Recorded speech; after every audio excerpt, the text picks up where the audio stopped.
Casimiro, may buwelta naman, nilabas na ang mga undercard. Ito nga't pag-usapan natin.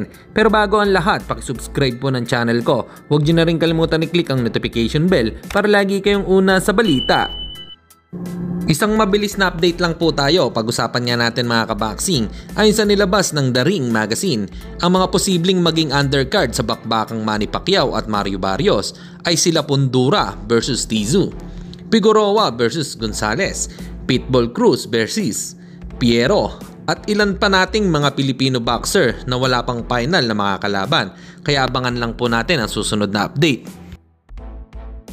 Samantalang sa weigh-in result naman tayo mga kaboxing, Carl James Martin at si Portillo, parehas pasok ang dalawa sa timbang na tinakda 122.4 pounds.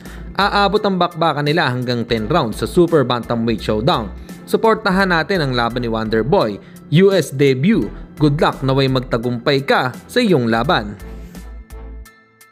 At sa kabilang balita naman tayo mga kaboxing, tila sumagot naman si Cuadrolas It's My Boy sa picture ng mga MP boxer at si Casimiro, kasi sinabihan kasi nito na lahat daw ng hawak ng MP promotion ay may mga laban na, habang si Casimiro daw ay hanggang ngayon ay wala pa din ito.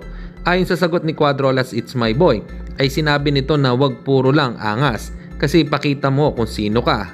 Sana nga mga kaboxing, bago matapos ang taon na ito ay mapalaban na si Cuadrolas, dahil madami talaga ang nag-aabang pa din sa kanya hanggang ngayon. Hanggang dito na lang muna ang ating balita. Dito na lang ang aking boxing news report. Babu!